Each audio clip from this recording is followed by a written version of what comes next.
சர்வலோகத்தையும் ஆளுகை பண்ணுகிற அருமை ஆண்டவரும் இரட்சகருமாகிய இயேசு கிறிஸ்துவின் ஈடு இணையற்ற நாமத்தினால் உங்களை யாவரையும் வாழ்த்துகிறேன்.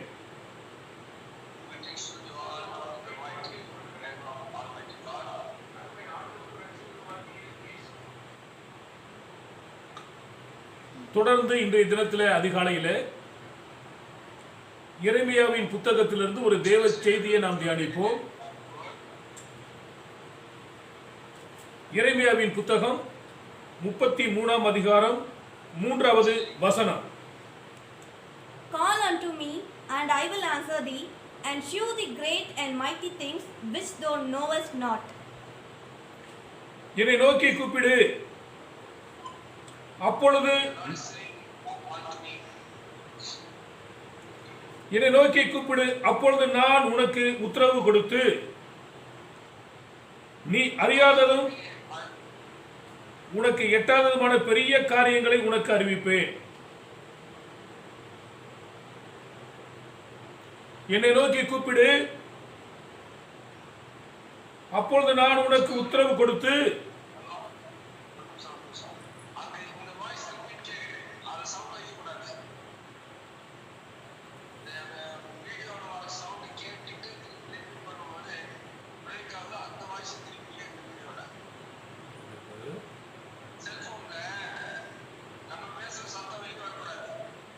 வரலையே, இங்கே வருதா? வரல வரலையே, வரல, கேட்குது.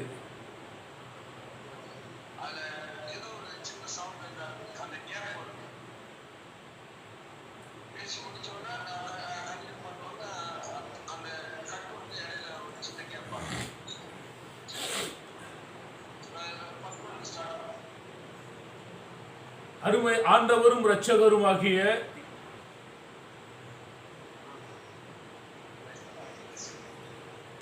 அருமை ஆண்டவரும் இரட்சகருமாகிய இயேசு கிறிஸ்துவின் ஈடு இணையற்ற நாமத்தினால் உங்களை யாவரையும் வாழ்த்துகிறேன்.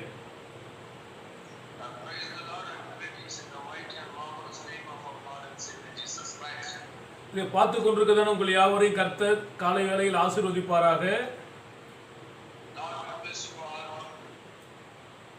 பல்வேறு தேவதாசர்கள் பல காரியங்களை சொல்லியிருந்தாலும்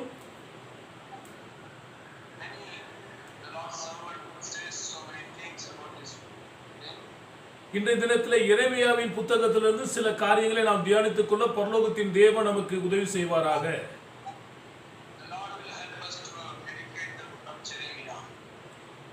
எரேமியாவின் புத்தகம் 33ஆம் அதிகாரம் 3வது வசனம். Call unto me,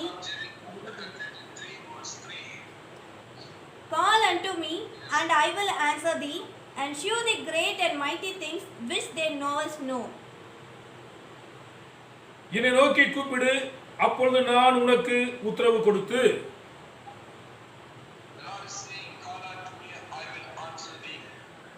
நீ அறியாததும் உனக்கு எட்டாததுமான பெரிய காரியங்களை உனக்கு அறிவிப்பேன்.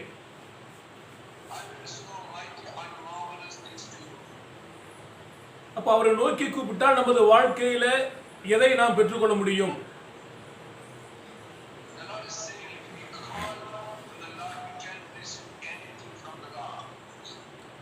நம்பர் 1, எரேமியாவின் புத்தகம் 33ஆம் அதிகாரம் 6வது வசனம்.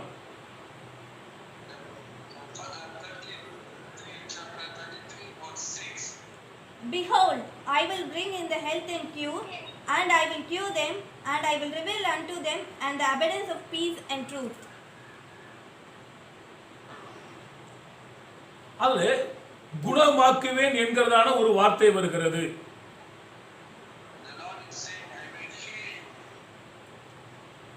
ஆண்டவரை நாம் நோக்கி கூப்பிடுகிறதான வேளையில ஆண்டவர் நம்மை குணப்படுத்துகிறவராக இருக்கிறார்.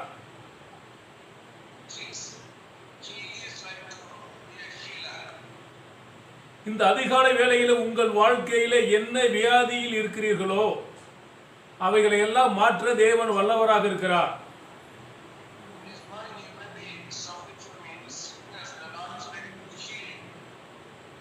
உலகம் முழுவதும் இன்று கொரோனா என்னும் பிடியில் அவதிப்பட்டுக் கொண்டிருக்கிறது.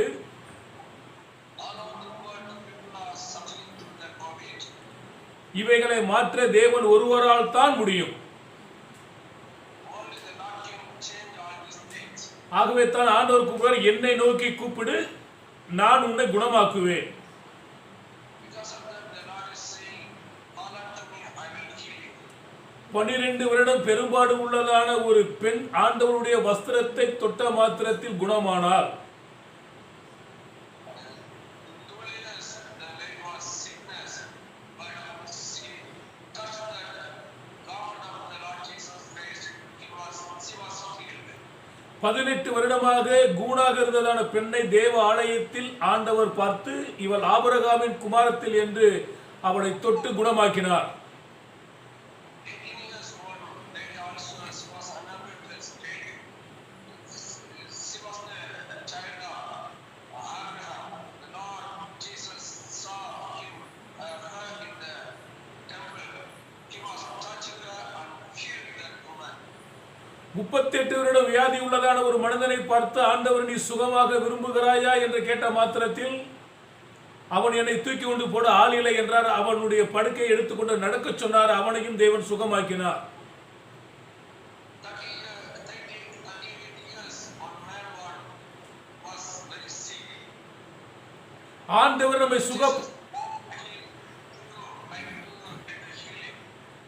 ஆண்டவர்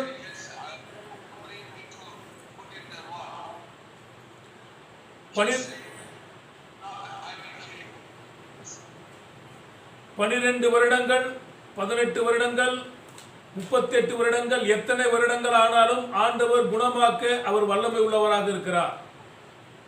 The sickness may be 12 years, 18 years, or 38 years, but the Lord is ready to heal every sickness. நாம் செய்ய வேண்டியது ஒன்றே ஒன்றுதான், அவரை நோக்கி கூப்பிட வேண்டும். We have to do only one thing, we have to call unto the Lord. அவருடைய தழும்புகள் நம்மை குணமாக்குகிறது. His wounds is healing us. நானே உன் பரிகாரியாக தேவன். I am your healer, the Lord is saying. இதை பார்த்து கொண்டிருக்கிறதான் உங்கள் வாழ்க்கையிலே கர்த்தர் தமது வார்த்தைகளை அனுப்பி உங்கள் ஒவ்வொருவரையும் குணமாக்குவாராக. The Lord will send his word and he will heal every people. Amen. Amen. இரண்டாவதாக Secondly, அதே 6வது வசனம், the 6th word, Behold, I will bring in health and cure, and I will cure them, and I will reveal unto them and the abundance of peace and truth. சமாதானம் என்கிறதான ஒரு வார்த்தை வருகிறது. secondly, we are seeing the peace, the word of peace in this word. அவரை நோக்கி கூப்பிட்டால் குணமாக்குவது மாத்திரமல்ல, நமக்கு சமாதானத்தை கொடுக்க அவர் வல்லமை உள்ளதான தேவனாக இருக்கிறார். If we call to the Lord, he is not only healing, he is ready to give the peace unto me. இன்று நாடு முழுவதும் சமாதானத்தை இழந்து போன நிலைமையில் காணப்படுகிறது. All over the world, the people are lost their peace. அவர் சமாதான பிரபுவாக உங்கள் வாழ்க்கையில் காணப்படுவாராக. He is the Prince of Peace in your life. உலக பிரகாரமான சமாதானத்தை அல்ல, ஆண்டவர் சொன்னார், என்னுடைய சமாதானத்தை உங்களுக்கு நான் தருகிறேன்.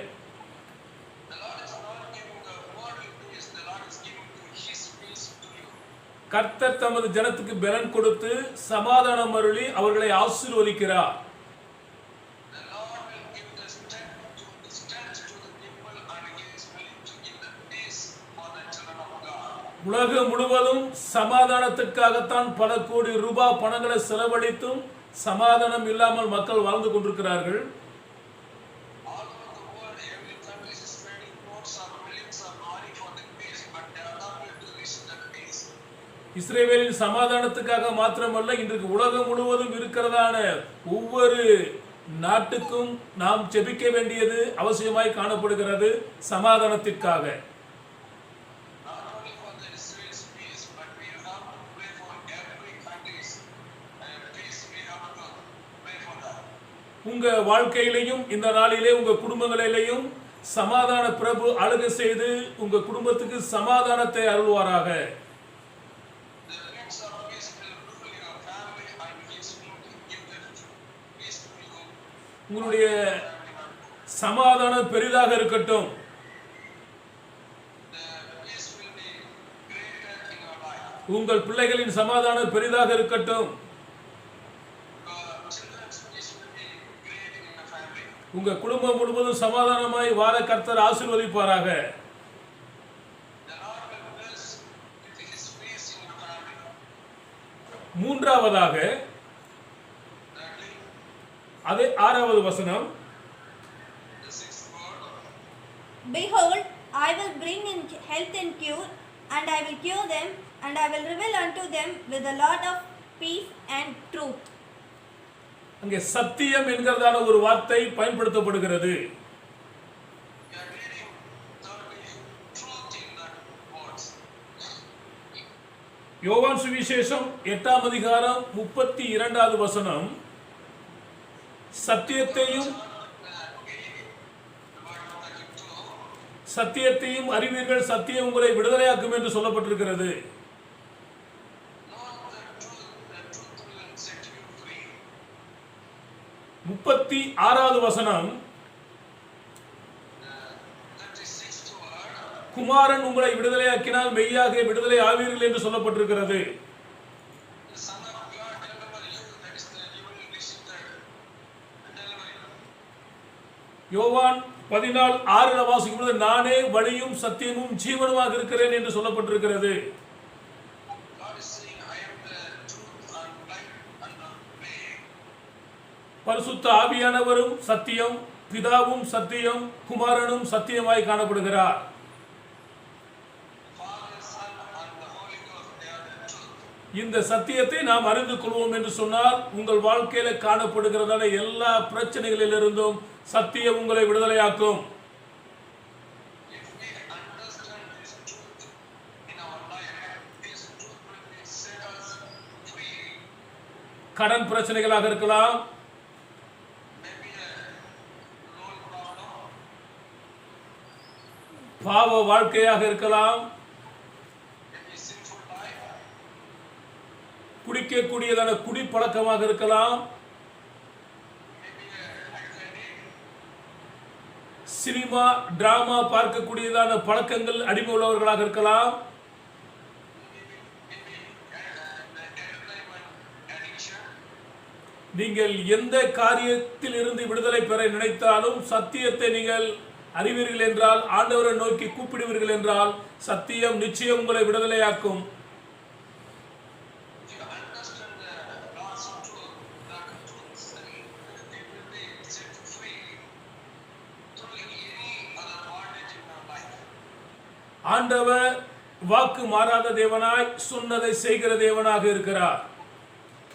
The Lord is given not unchanging God, He will fulfill His word in our life. இன்று உலகத்தில் பல்வேறு வகையான சத்தியங்கள் மக்களை சீரழித்துக் கொண்டிருக்கிறது. Many doctrines are destroying people in the world.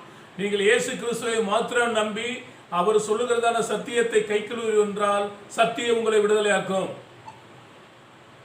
Talking about Jesus Christ and follow the truth, that truth will set you free in your life. Amen. Yes, amen. 7வது வசனம், The verse 7. And I will cause the cavity of Judah and the cavity of Israel to return, and I will build them as the first. சிறையிருப்பை திருப்பி என்கிறதான ஒரு வார்த்தை இந்த இடத்துல சொல்லப்படுகிறது. சிறையிருப்பு கர்த்தர் மாற்றுவார். The Lord will captivity the those, continue. எந்தெந்த காரியங்களில் நீங்கள் அடிமைப்பட்டிருக்கிறீர்கள் என்பது உங்களுக்கு தெரியும். அவைகளை எல்லாம் தேவனிடத்தில் அறிக்கை செய்யும் பொழுது உங்களுடைய சிறையிருப்பை கர்த்தர் மாற்றுவார். Maybe a slave in any other things in our life, the Lord is saying, change you from the slaveness. நானும் ஒரு காலத்தில் சினிமாவிற்கு அடிமை உள்ளவனாய் வாழ்ந்து வந்தேன். He was also a slave for the addiction for the sin. Deepavali Pongal என்றால் குறைந்தது 4 திரைப்படங்களை கண்டுகளிப்பது என்னுடைய தீராத ஆசையாகவும் அந்த சினிமா பிடியில சிக்குண்டு தவித்த அடிமையாகவும் நான் வாழ்ந்து வந்தேன்.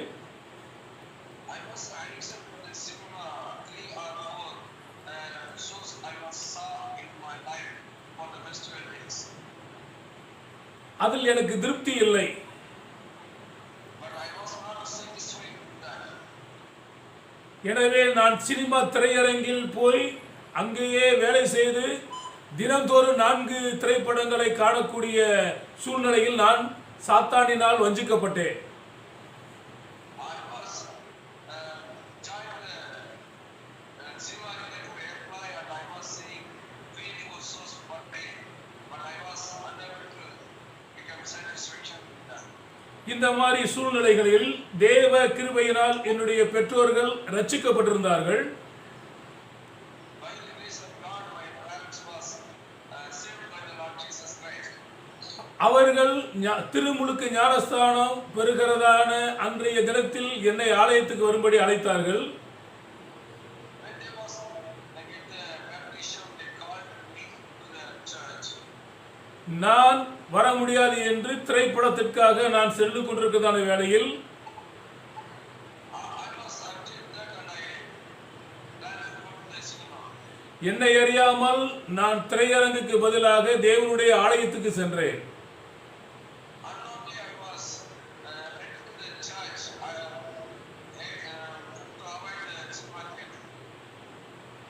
தேவனுடைய ஆலயத்தில் பார்க்கும் பொழுது கிறிஸ்துவுக்குள் வாழும் எனக்கு எப்பொழுதும் வெற்றி உண்டு என்கிறதான ஒரு பாடல் அங்கே பாடிக்கொண்டிருந்தார்கள்.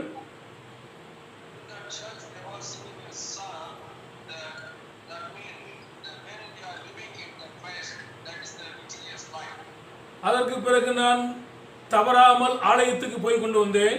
அதே சமயத்திலேயும் திரைப்படத்தையும் நான் விடவில்லை. After that I was started to go to the church and I was not stopped to go to cinema. அதற்கு பின்பு கர்த்தருக்கு என்னை முற்றிலுமாக அர்ப்பணித்ததான வேளைகளிலே அந்த சினிமா அடிமைத்தனத்திலிருந்து கர்த்தர் எனக்கு விடுதலை கொடுத்தார். When I commit myself to the Lord delivered me from the slavery of cinema. என்னை போல அநேகர் இந்த மாதிரி அடிமைத்தன வாழ்க்கையில் வாழ்ந்திருக்கலாம். You may be a slave for many things in your life. அடிமைத்தனத்தில் இருக்கிறவர்கள் நமது சிறையிருப்பு மாற வேண்டுமானால் ஆண்டவரை நோக்கி கூப்பிட வேண்டும். You would like to come out from the cinema addiction or any other addiction. You have to call unto the Lord. He is ready to deliver you from the bondage. அடிமைத்தனத்தில் வாழ்ந்ததான இஸ்ரவேல் மக்கள் எகிப்திலிருந்து கர்த்தரை நோக்கி கூப்பிடுகிறதான வேளைகளிலே கர்த்தர் அவருடைய சத்தத்தை கேட்டு அவர்களை விடுதலை செய்தது போலவும் The slave people they was living in Egypt as like a slave. When they was called unto the Lord was delivered from the slaveness and he bring out for the promised land. நியாயாதிபதிகள் புத்தகத்திலே நாம் பார்க்கும் பொழுது மக்கள் கர்த்தருக்கு விரோதமான காரியங்களை செய்யும் பொழுதெல்லாம் ஒவ்வொரு ஜாதிகளிடத்தில் ஒப்படைக்கப்பட்டார்கள். அவர்கள் நெருக்கப்பட்ட வேலைகளெல்லாம் கர்த்தரை நோக்கி கூப்பிட்டார்கள். கர்த்தரை நோக்கி கூப்பிடும் பொழுதெல்லாம் அவருடைய சிறையிருப்புகளை ஆண்டவர் மாற்றினார். Judges we are reading when the children of God they are doing the evil things in their life. The Lord was surrendered the people to other kings. Then they was suffer. After that they was called to the Lord. The Lord was merciful to them. நாம் எப்படியாப்பட்டதான அடிமைத்தன வாழ்க்கையில் இருந்தாலும் அவைகளிலிருந்து விடுபட வேண்டும் என்று நாம் விரும்பினால் கர்த்தரை நோக்கி கூப்பிட்டால் அது எந்த ஒரு காரியங்களாக இருந்தாலும் அது சினிமா மாத்திரமல்ல, சூதாட்டங்களாக இருக்கலாம், குடிப்பழக்கங்களாக இருக்கலாம், அல்லது தவறான வாழ்க்கக்கூடிய வாழ்க்கையாக காணப்படலாம். எதுவாக இருந்தாலும் அந்த சிறையிருப்பை மாற்ற தேவனால் முடியும். The Lord is ready to deliver you from the slaveness you may be living the bonded life in any other addiction. It may be a cinema or any gambling or any other things in your life. The Lord is ready to deliver you from that bondage. But you have to do one thing, you have to call unto the Lord. நீங்கள் எவைகளிலிருந்து விடுபட வேண்டும் என்று நீங்கள் நினைக்கிறீர்களோ இந்த நாட்களிலே கர்த்தர் உங்களை அவைகளிலிருந்து சிறையிருப்பை கர்த்தர் மாற்றுவாராக.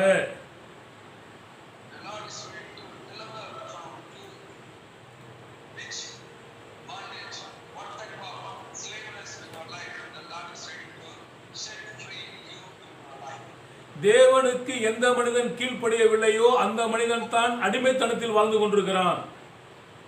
Those who are disobedient to obey to the Lord, they will be in a slave. நாம் தேவனுக்கு கீழ்ப்படிய வேண்டும். They have to obey to the Lord. பிள்ளைகள் பெற்றோருக்கு கீழ்ப்படிய வேண்டும். The children, they have to obey to the parents. மனைவி புருஷர்களுக்கு கீழ்ப்படிய வேண்டும். Wife have to obey to the husband. வாலிபர்கள் மூப்பருக்கு கீழ்ப்படிய வேண்டும். The youths have to obey to the elders. வேலைக்காரர்கள் எஜமானுக்கு கீழ்ப்படிய வேண்டும். The workers have to obey to the boss. ஒருவருக்கு ஒருவர் கீழ்ப்படிந்திருங்கள் என்று வேதம் கூறுகிறபடியினால் Obey each other. நாம் யாவருக்கும் தேவனுக்கு கீழ்ப்படிவோம் என்றால் நிச்சயமாக நமது சிறையிருப்புகள் மாறும். Everyone have to obey the Lord Almighty. Then we will set free in our life. ஆமென். அடுத்ததாக 8வது வசனம். எரேமியாவின் And I will cleanse them for all their iniquity, thereby they sin against me, and I will pardon all their iniquities, whereby they have sinned, and whereby they have transgressed against me. இங்கே சுத்திகரிப்பு என்கிறதான ஒரு வார்த்தை பயன்படுத்தப்படுகிறது.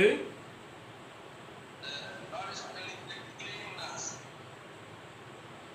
அவர்கள் எனக்கு விரோதமாய் குற்றம் செய்த அவர்களுடைய எல்லா அக்கிரமங்களுக்கும் அவர்களை நீங்களாக்கி சுத்திகரித்து, அவர்கள் எனக்கு விரோதமாய் குற்றம் செய்த எனக்கு விரோதமாய் துரோகம் பண்ணின அவருடைய எல்லா அக்கிரமங்களையும் மன்னிப்பேன் என்று சொல்லப்பட்டிருக்கிறது. அந்த ஒவ்வொரு மனிதனுடைய வாழ்க்கையிலும் சுத்திகரிப்பு என்பது அவசியமாக இருக்கிறது. Everyone's life have to fall to the cleanness. நமது வாழ்க்கையிலே நாம் சுத்தம் உள்ளவர்களாக இருக்கிறோமா என்பதை நாம் ஆராய வேண்டும். We have to analyze ourselves. How is our holiness? ஒவ்வொரு மனிதனுடைய வாழ்க்கையிலேயும் 3 காரியங்கள் காணப்பட வேண்டும். Every individual life have to be 3 things in their life. ஒன்று விசுவாச ஜீவியம், Number 1, the faithfulness life.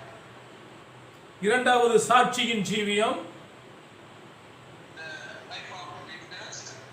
மூன்றாவது பரிசுத்த ஜீவியம். The life of holiness. இந்த 3 காரியங்களும் நமது வாழ்க்கையில் இருக்கிறதா என்பதை நாம் நிதானிக்க வேண்டும்.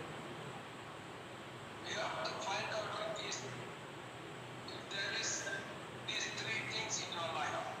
இந்த வேத பகுதியில் சுத்திகரிப்பு என்ற வார்த்தையை நாம் பார்க்கும் பொழுது This is scripture. We are reading the cleanness. நீதிமான் ஒருவரும் இல்லை, எல்லாரும் பாவம் செய்து கெட்டு போனார்கள். There is no one righteous man in the world. Everybody was did the sin and they was go away from the Lord. ஒரு மனிதன் சுத்திகரிக்கப்பட வேண்டுமானால் அது ஆட்டு இரத்தமோ மாட்டு இரத்தமோ கோழியின் இரத்தத்தினாலேயோ தன்னை சுத்திகரித்துக் கொள்ள முடியாது. If anyone they have to become holy, they cannot clear their life through the animals' blood. ஆண்டவர் பரிசுத்தராக இருக்கிறார். The Lord is holy. பரிசுத்தர் பரிசுத்தர் பரிசுத்தர் என கேருபீன்களும் சேராபீன்கள் இடைவிடாமல் அவரை துதிக்கிறார்கள். The angels are singing to the Lord, holy, holy, holy. பரிசுத்தம் இல்லாமல் ஒருவனும் தேவனை தரிசிக்க முடியாது. Without holiness, we cannot see the Lord.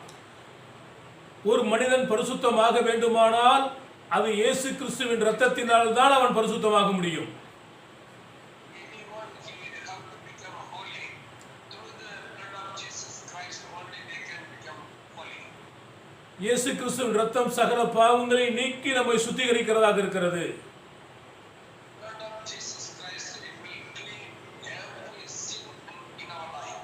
நாம் எப்பேற்பட்ட பாவங்கள் செய்திருந்தாலும் சரி, எந்தவித அநியாயங்களும் செய்திருந்தாலும் சரி, அவைகளையெல்லாம் இயேசுவின் இரத்தம் மன்னிக்கிறதாய், மறக்கிறதாய், நம்மை பரிசுத்தப்படுத்துகிறதாக இருக்கிறது. You may did so many sinful things in your life, but the Lord is ready to take every sin and every darkness life in your life. The Lord is ready to clean you through His blood. மீட்கப்பட்டவர்கள் தான் மகிழ்ந்து பாடி சீயோனுக்கு வர முடியும். The delivered people only they can sing the Lord and they can come to the Zion. புத்தியுள்ள கன்னிகைகள் தான் சீயோனுக்கு வர முடியும். The brilliant ones they can come to the Zion. மீட்கப்பட்ட ராஜரீக ஆசாரிய கூட்டம் தான் பரலோகத்துக்கு வர முடியும். The deliverers, preachers and the deliverer people they can come to the Zion. நாம் ஒவ்வொருவரும் பரிசுத்தமாக வேண்டுமானால் அதற்கு இயேசு கிறிஸ்துவின் இரத்தத்தை தவிர உலகத்தில் வேறு ஒன்றும் இல்லை. There is no any way to clean our sin without blood of Jesus Christ. எனக்கு பிரியமான தேவனுடைய பிள்ளைகளே, Dear children of God, ஒரு குட தண்ணி நிறையாக இருக்கிறது என்று நாம் வைத்துக் கொள்வோம் என்று சொன்னால், if you bring a vessel full of water, அதனுடைய அடிபாகத்தில் ஒரு ஊசி அளவுக்கு ஒரு ஓட்டை இருக்கும் என்று காணப்பட்டால், ஓட்டை காணப்பட்டால், there is a hole in the bottom of the vessel. அந்த சிறிய ஊசி அளவு உள்ளதான ஓட்டையிலிருந்து அந்த தண்ணீர் முழுவதும் வெளியே வந்துவிடும். Through that little holes, every water will come out from the vessel. அதுபோல நமது வாழ்க்கையிலே ஒரு சிறிய ஒரு பாவங்கள் இருக்கும் என்று சொன்னால் அது நாம் பரலோகத்துக்கு போவதற்கு அது தடையாய் காணப்படும். If we have any sin, maybe little in our life, but it will break us to enter to the kingdom of God. நமது வாழ்க்கையில் ஆவியின் வரங்கள் இருந்தாலும் சரி, இல்லாமல் போனாலும் சரி, In our life, we have the spiritual gift or not. ஆனால் கட்டாயமாக ஆவியின் கனிகள் 9 நமக்கு காணப்பட வேண்டும். Definitely, we need the spiritual fruit in our life. ஆவியின் வரங்கள் இல்லாமல் பரலோகம் செல்லலாம், ஆவியின் கனிகள் இல்லாமல் பரலோகம் செல்ல இயலாது. It's not a matter that we have or not in the spiritual gift, but we need the spiritual fruits in our life. எனவே உங்கள் வாழ்க்கையில காணப்படுகிறதான பரிசுத்த குலைச்சல் எவைகளோ அவைகளை எல்லாம் மாறுவதற்கு நீங்கள் கர்த்தரை நோக்கி கூப்பிட வேண்டும். So we have to call out to the Lord other things it is spoiling in our life to become a holy. And we have to call out to the Lord for the help. He will help you and you can become holy. ஒருவேளை நீங்கள் சொல்லலாம், புகைப்பிடிப்பது சிறிய ஒரு காரியம் தானே, அது பரலோகத்துக்கு தடையாக இருக்குமா? நிச்சயம் அந்த புகைப்பிடித்தல் அல்லது பொடி போடுவது சில காரியங்கள் எல்லாம் அது தேவனுடைய சமூகத்துக்கு போவதற்கு அது தடையாய் காணப்படும். Maybe you tell, I am only using smoking. If it will be break for the heaven, definitely the Lord is saying every little sin it will be stop you to enter the kingdom of God. எனவே அப்படியாப்பட்ட காரியங்களில் இருந்தவர்கள் உங்களை நீங்கள் ஒப்பு கொடுத்து கர்த்தரை நோக்கி பார்த்து உங்களை பரிசுத்தப்படுத்திக் கொள்ளுங்கள். Suppose you may be like this life, you are using smoking or little unwanted things in your life. You have to stop that. You have to call out to the Lord. The Lord will help you to enter the kingdom of God. இன்றே இரட்சணை நாள், இதுவே அனுக்கிரக காலம். This is the day for the salvation. This is the day of mercy. நாளைய தினம் நம்முடையது அல்ல. Tomorrow is not ours. அடுத்ததாக The next one, 10வது வசனமும் 11வது வசனமும் எரேமியா 33:10-11. Thus saith the Lord, again there shall be heard in this place, which ye say shall be desolated with man and without beast. Even in cities of Judah and in streets of Jerusalem, they shall desolate without a man and without inhabitant and without beast. The voice of joy, the voice of gladness, the voice of bridegroom, and the voice of bride, the voice of them that shall say, Praise the Lord the host, for the Lord is good, for his mercy endureth forever. And of them that shall bring the sacrifice of price into the house of the Lord. For I will cause the return of captivity of land as that first, saith the Lord. மனுஷர் இல்லாமலும் மிருகம் இல்லாமலும் அவாந்தர வெளியாய் கிடைக்கிறதென்று நீங்கள் சொல்லுகிற இவ்விடத்திலும் யூதாவின் பட்டணங்களிலும் மனுஷனாவது மிருகங்களாவது இல்லாத பாலான எருசலேமின் வீதிகளிலும் இன்னும் களிப்பின் சத்தமும் மகிழ்ச்சியின் சத்தமும் மணவாளனின் சத்தமும் மணவாட்டியின் சத்தமும் சேனைகளின் கர்த்தரை துதியுங்கள், கர்த்தர் நல்லவர், அவர் கிருபை என்றும் உள்ளது என்று சொல்லுகிறவர்களின் சத்தமும் கர்த்தருடைய ஆலயத்துக்கு ஸ்தோத்திர பலிகளை கொண்டுவர்களின் சத்தமும் கேட்கப்படும் என்று கர்த்தர் சொல்லுகிறார். அவர்கள் முன்னிருந்தது போலிருக்கும்படி தேசத்தின் சிறையிருப்பை திருப்புவேன் என்று கர்த்தர் சொல்லுகிறார். மகிழ்ச்சியின் சத்தத்தை தொனிக்க பண்ணுவேன் என்று ஆண்டவர் சொல்லுகிறார். The voice of joy will be come from you. உங்க வாழ்க்கை இப்பொழுது மகிழ்ச்சி உள்ளதாக இருக்கிறதா, மகிழ்ச்சி இல்லாமல் இருக்கிறதா என்பதை நீங்கள் யோசிக்க வேண்டும். You have to analyze your life. If there is joy or sorrow in your life. அநேக குடும்பங்களில் Many families, கணவன் மனைவி பேசிக் கொள்வதில்லை. the husband and wife, they are not speaking together. பெற்றோரும் பிள்ளைகளும் பேசிக் கொள்வதில்லை. Parents and children, they are not speaking together. ஆனால் வெளியில் வரும் பொழுது அடுத்தவர்கள் பார்க்கிறதான பார்வையிலே இவர்கள் சமாதான உள்ள குடும்ப வாழ்க்கை வாழ்வது போல் அவர்கள் வாழ்ந்து கொண்டிருக்கிறார்கள். When they are come out from the house, they are showing as a peaceful family on the அநேக குடும்பங்களில் கணவன் தனி சமையல், மனைவி தனி சமையலாக நடந்து கொண்டிருக்கிறது. some families, the husband is cooking separately, wife is cooking separately. இப்படியாப்பட்ட அவல நிலைகள் மாற வேண்டுமானால் கர்த்தரை நோக்கி கூப்பிட வேண்டும். This situation have to change in your life. You have to call on to the Lord. கர்த்தர் வீட்டை கட்டாராகில் கட்டியவருடைய பிரயாசம் விருதா என்று சொல்லப்பட்டிருக்கிறது. The Lord will not build the house. It will be not good in your life. நானும் என் வீட்டாருமோ என்றால் கர்த்தரையே சேவிப்போம் என்று யோசுவா சொன்னது போல் உங்கள் குடும்பம் காணப்பட வேண்டும். Your family have to be like Joseph's family. Myself and my family will worship the Lord. நோவாவின் குடும்பம் போல் உங்கள் குடும்பம் காணப்பட வேண்டும். Your family like to be like Noah's family. ஏனோக்கின் குடும்பத்தை போல் உங்கள் குடும்பம் காணப்பட வேண்டும். Your family like to be the family of Enoch. லோத்து குடும்பம் போல் காணப்படக்கூடாது. Your family should not be like the family of Lot. ஆதாம் குடும்பம் போல் காணப்படக்கூடாது. Should not be like Adam's family. ஏலியின் குடும்பம் போல் உங்கள் குடும்பம் காணப்படக்கூடாது. Should not be like Cain's family. உங்கள் குடும்பம் மகிழ்ச்சியுள்ள குடும்பமாய் காணப்பட வேண்டும்.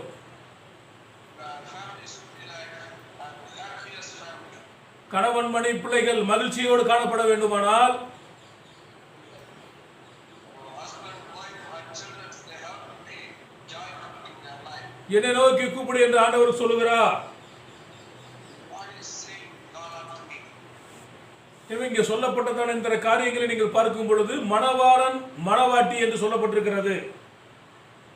When we are reading this scripture, it is written, groom and bride. ஆண்டவராக இயேசு கிறிஸ்து நமக்கு மணவாளனாக இருக்கிறார். திருச்சபை மணவாட்டியாக இருக்கிறது. The church and Jesus is bride and bridegroom. திருச்சபை என்பது கிறிஸ்து என்னும் ஒரே புருஷனுக்கு நியமிக்கப்பட்டதான கற்புள்ள கன்னிகைகளாக இருக்கிறது. The church is like a bride. அவர் சீக்கிரம் வருகிறேன் என்று சொல்லியிருக்கிறார். அதற்கு நாம் எப்பொழுதும் ஆயத்தமுள்ளவர்களாய் காணப்பட வேண்டும். We have to get ready to meet the Lord Jesus Christ. இவைகளை எல்லாம் மனதில் வைத்துதான் எனவே சொல்கிறார், என்னை நோக்கி கூப்பிடு. Through the Jeremiah prophet, the Lord is saying, "Call unto me, I will fulfill everything." இரண்டு குருடர்கள் தாவீதின் குமாரனே எனக்கு இறங்கும் என்று கூப்பிட்டார்கள். கர்த்தர் கேட்டார், ஜெபத்தை கேட்டார். Response for the Lord Jesus Christ, Lord mercy for us. தானியேல் சிங்கக்கபியில் இருந்து கர்த்தரை நோக்கி கூப்பிட்டான். கர்த்தர் கேட்டார். Daniel was called the Lord from the lion's cave. The Lord was answered to him. Shadrach Meshach Abednego அக்கினி ஜுவாலையில் இருந்து கர்த்தரை நோக்கி கூப்பிட்டார்கள். கர்த்தர் கேட்டார். Shadrach, Meshach, Abednego, they called Lord from the fire. The Lord answered to them. தாவீது பல்வேறு சூழ்நிலைகளின் நெருக்கங்களில் கர்த்தரை நோக்கி கூப்பிட்டார். கர்த்தர் கேட்டார். David also called in many critical situations in his life, but the Lord is answered to him. Esther கர்த்தரை நோக்கி கூப்பிட்டார். கர்த்தர் அதை கேட்டார். Esther also called the Lord gave the answer to her. அப்போஸ்தலனாகிய பேதுரு கடலில் மூழ்கிறதான வேளைகளில் ஐயரே ரட்சியும் என்று கர்த்தரை நோக்கி கூப்பிட்டார். கர்த்தர் கேட்டார். The Peter was dealing in the water. That time Peter was called to Jesus, Lord save me. இவர் Lord save me. இவர்கள் கூப்பிடுதல் சத்தத்தை கேட்டதான தேவன் உங்களுடைய சத்தத்தையும் ஜெபத்தின் சத்தத்தையும் கேட்பாராக. The Lord was hear all this voice and answered them. The same way the Lord said to hear your voice and answer to you. என்னை நோக்கி கூப்பிடு, Call unto me, உன்னை குணமாக்குவேன், I will heal you. உனக்கு சமாதானம் தருவேன், I will give the peace to you.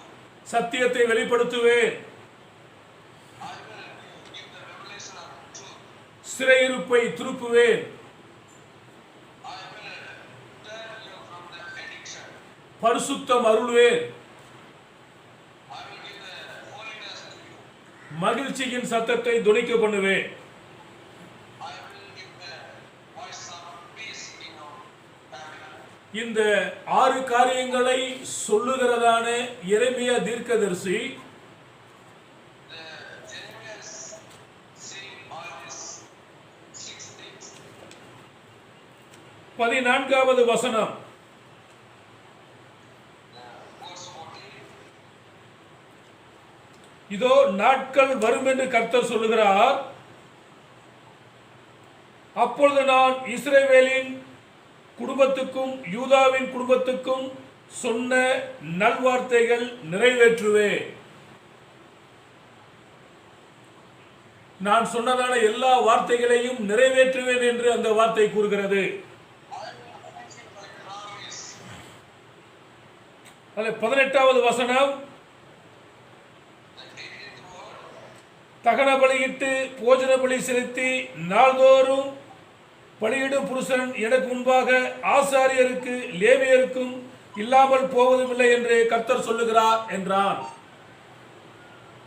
இந்த துதியின் சத்தம் ஸ்தோத்திர பலியின் சத்தத்தை செலுத்துகிறதான ஆசாரியர்கள் இல்லாமல் போவதில்லை என்று கர்த்தர் சொல்லுகிறார். The sacrifice given, the priest, and they will not be gone away. 9வது வசனம். The 9th word. நான் அவர்களுக்கு செய்யும் நன்மையெல்லாம் கேட்க போகிற பூமியின் எல்லா ஜாதிகளுக்கு முன்பாக அது எனக்கு மகிழ்ச்சியும் கீர்த்தியும் புகழ்ச்சியும் மகிமையா இருக்கும்.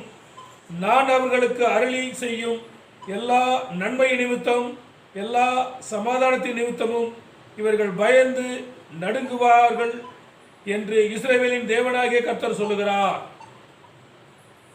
அவரை நோக்கி கூப்பிடுகிறதான வேலைகளை இந்த 6 காரியங்கள் தேவன் நமக்கு தருகிறார். What's breakdown? இந்த 6 காரியங்களையும் நாம் பெற்றுக்கொள்ள வேண்டுமானால் அவரை நோக்கி கூப்பிடணும். இவைகளை சொல்லுகிறதான Jeremiah We have to finish all these 6 things in our life. We have to call unto the Lord. 2வது வசனத்தில் அவர் எங்கே இருக்கிறார் என்று அவர் குறிப்பிடுகிறார். The second word we are seeing where is the Lord.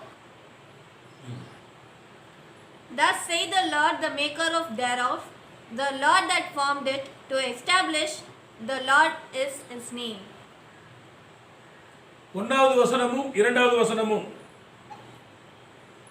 First and second words.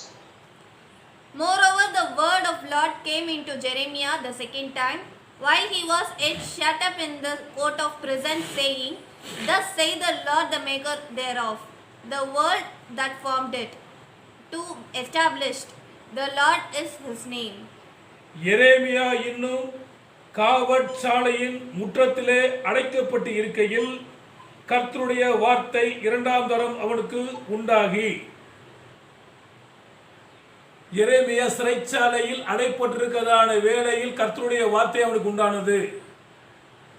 When he was in the prison with Jeremiah, the Lord's words came unto him. இதை செய்கிறதான கர்த்தராக இருக்கிற யெகோவா என்னும் நாம உள்ளவர் சொல்லுகிறது என்னவென்றால், What the Lord is saying, his name is Jehovah. என்னை நோக்கி கூப்பிடு, Call unto me, அப்பொழுது நான் உனக்கு உத்தரவு கொடுத்து I will give the answer. நீ அறியாதது உனக்கு எட்டாததுமான பெரிய காரியங்களை உனக்கு அறிவிப்பேன். I will show mighty and marvelous things to you. ஒன்னு குணமாக்குவேன், I will heal you. சமாதானம் அருள்வேன், I will give you peace. சத்தியத்தை வெளிப்படுத்துவேன், I will give the revelation of the truth. சிறையிருப்பை திருப்புவேன், I will give the deliverance from the bondage or the slavers. பரிசுத்தம் அருள்வேன், I will give the holiness. உங்க குடும்பத்தில் மகிழ்ச்சியின் சத்தத்தை துணிக்க பண்ணுவேன். In your family, I will bring the joyful and happiness voice. உங்கள் துக்கம் சந்தோஷமாய் மாறும். Your sorrow will turn to joy. இவ்வளவு காரியங்களையும் சிறைச்சாலையில் அடைப்பட்டிருக்கிறதான எரேமியா விசுவாசத்தோடு சொல்லுகிறார். Jeremiah was in the prison, but from that place, Jeremiah is saying all these things. இந்த வார்த்தையின்படி நீங்களும் ஆண்டவரை நோக்கி கூப்பிடுங்கள். According to this word, you have to call unto the Lord. கர்த்தர் இந்த 6 வகையான ஆசீர்வாதங்களையும் உங்களுக்கு உங்கள் குடும்பத்துக்கு தருவாராக. God is ready to give all His peace to you and your family. நான் இன்றைய தினத்தில் இந்த வார்த்தைகளை நான் பகிர்ந்து கொள்வதற்கு தேவனை இரக்கம் பாராட்டுவதற்காக கர்த்தருக்கு ஸ்தோத்திரங்களை ஏறெடுக்கிறேன். I thanks to the Lord to share these words today. நான் ரட்சிக்கப்படுவதற்கு காரணமாக இருந்ததான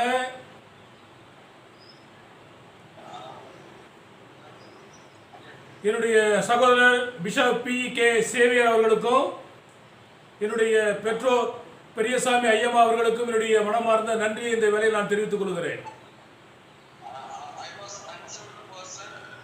My parents and my brother was the reason to accept the Jesus Christ in my life. I thanks to Him. கர்த்தர் தாமே உங்களை அவரை ஆசீர்வதிப்பாராக. தேவனுக்கு மகிமை உண்டாகட்டும். Lord will bless you. Lord in the Lord. எனக்காக ஜெபித்துக் கொள்ளுங்கள், உங்களுக்காக ஜெபித்துக் கொள்ளுங்கள். கர்த்தர் உங்களை ஆசீர்வதிப்பாராக. I will pray for you all. You also pray for me. Thank you. Amen. Thank you all viewers. அன்பாக இயேசுவினால் உங்கள் அனைவருக்கும் அன்பான வாழ்த்துக்களை தெரிவித்துக் கொள்கிறேன். கர்த்தர் உங்களை ஆசீர்வதிப்பாராக. உங்கள் வாழ்க்கையில் இருக்கின்ற எல்லா குறைகளையும் நீக்குவாராக. You have to call unto the Lord if you are facing any critical situation.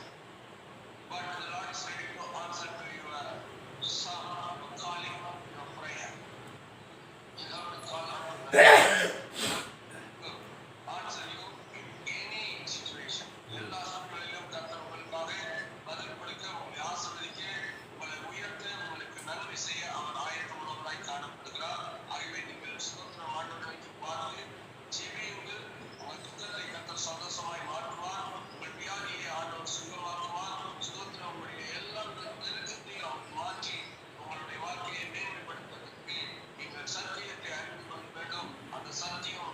இறங்கி உங்களுக்கு மகிழ்ச்சியும் சந்தோஷத்தையும் தரக்கூடியதாய் காணப்படுகிறது. Everybody have to call unto the Lord.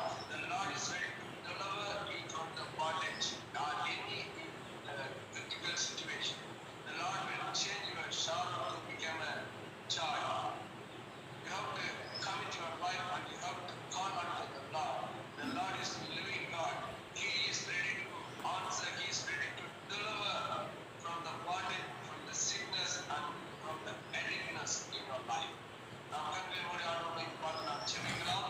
இந்த ஸ்தோத்திர நாள் கூட இணைப்பை வந்து கர்த்தரை வார்த்தையை கொடுத்து கொண்டு அதற்கான பசுச்சானவர்களுக்காக இயேசுவின் நாமத்தில் நன்றி தெரிவித்துக் கொள்கிறேன். தொடர்ந்து கர்த்தர் அவரையும் அவருடையும் குடும்பத்தையும் கர்த்தர் ஆசீர்வதிக்கும்படியாகவும் மாத்திரமல்ல ஸ்தோத்திரம் அநேக ஜனங்களுக்கு பிரயோஜனமாக எடுத்து பயன்படுத்தும்படியாக நாம் செபித்துக் கொள்வோம். ஸ்தோத்திரம் இந்த நாளில் கூட நம்ம முதலாவதாக இஸ்ரவேல் தேசத்துக்காக நாம் செபிக்க போகிறோம். இஸ்ரவேலின் சமாதானத்துக்காக வேண்டிக் கொள்ளுங்கள் என்று ஆண்டவர் சொல்லியிருக்கிறார். ஆகவே ஸ்தோத்திரம் எருசலேமின் சமாதானத்துக்காக நாம் செபிக்க போகிறோம். அங்கு நடக்கிற எல்லா தடைகளையும் எல்லா போராட்டமான சூழ்நிலைகளிலும் கர்த்தர் மாற்ற முடியாது. அதே போல ஸ்தோத்திரம் அந்த உலக அளவிலே மூன்றாம் யுத்தத்திற்கு ஒரு அறிகுறியாய் காணப்படக்கூடிய சூழ்நிலை காணப்படுகிறது. தேவன் அவருடைய சித்தத்தை நிறைவேற்ற வேண்டும். என்னதான் செய்து நாம் செபித்தாலும் சில நேரங்களிலே அவருடைய சித்தம் மாற்றம் நிறைவேறக்கூடியதாக இருக்கிறது. ஆனால் சமாதானத்துக்காக வேண்டிக் கொள்ளுங்கள் என்று சொன்ன வார்த்தைப்படி நாம் செபிக்க வேண்டியவர்களாய் இருக்கிறோம். மிகவும் பேர் பீஸ் ஆஃப் ஜெருசலேம் ஸ்தோத்திரம். பரலோகத்தின் தேவனே, வானத்துக்கு பூமிக்கும் அதிகாரம் படைத்தவரே, உம்மை நன்றியோடு நாங்கள் துதிக்கிறோம்.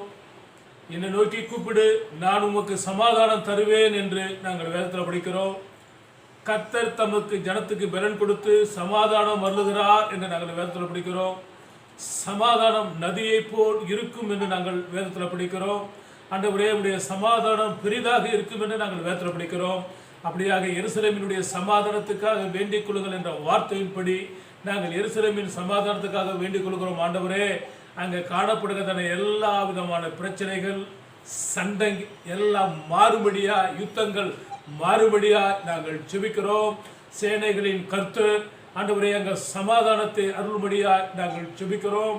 சண்டைக்கு காரணமான எல்லாம் இயேசுவின் நாமத்தினால மாறுபடியாய் சாத்தானுடைய தந்திரங்களிலிருந்து மக்களையும் தேசத்தையும் நீர் பாதுகாத்துக் கொள்ளும்படியாய் நாங்கள் ஜெபிக்கிறோம். ஆண்டவரே, எத்தனையோ உயிர் சேதம் அங்கே உண்டாகி கொண்டிருக்கிறது. அவைகள் எல்லாம் ஆண்டவரே ஸ்தோத்திரம் மாற்றும்படியாய் நாங்கள் ஜெபிக்கிறோம். தேவ சமாதானம் எருசலேமை ஆளுகை பண்ணும்படியாய், கர்த்தர் ராஜரீகம் பண்ணும்படியாய், அங்கே சமாதானம் பெருகும்படியாய் நாங்கள் ஜெபிக்கிறோம். கர்த்தாவே, வல்ல பெரும் காரியங்களை கர்த்தர் செய்வீராக. மூன்றாவது ஆண்டவரே, உலக மகா யுத்தம் ஆரம்பிக்கிறதுக்கு ஆண்டவரே ஸ்தோத்திரிக்கிறோம். கர்த்தர் தடைகளை உண்டாக்கும்படியாக நாங்கள் ஜெபிக்கிறோம். பிசாசினுடைய தந்திரங்களை எல்லாம் நிர்மூலமாகும்படியாக நாங்கள் ஜெபிக்கிறோம். கர்த்தர் பெரிய காரியங்களை செய்ய. தேசம் முழுவதிலும் காணப்படுகிறதான பிரச்சனைகள், சண்டைகள் எல்லாம் மாறட்டும். ஆண்டவரே, வீட்டுக்கு வீடு சமாதானம் உண்டாகட்டும். ஆண்டவரே, தேசத்துக்கு தேசம் சமாதானம் உண்டாகட்டும். உலகம் முழுவதும் சமாதானம் உள்ளதாய் காணப்பட கர்த்தர் இரக்கம் பாராட்டுங்க. சமாதானம் பெரிதாய் காணப்படட்டும். அருமை இரட்சகராகிய தேவன், என்னுடைய சமாதானத்தை உங்களுக்கு தருகிறேன் என்றது போல உம்முடைய சமாதானத்தை எருசலேமுக்கு தரும்படியாய் நாங்கள் ஜெபிக்கிறோம். இரட்சகர் இயேசுவின் நாமத்தில் கேட்கிறோம் நல்ல பிதாவே.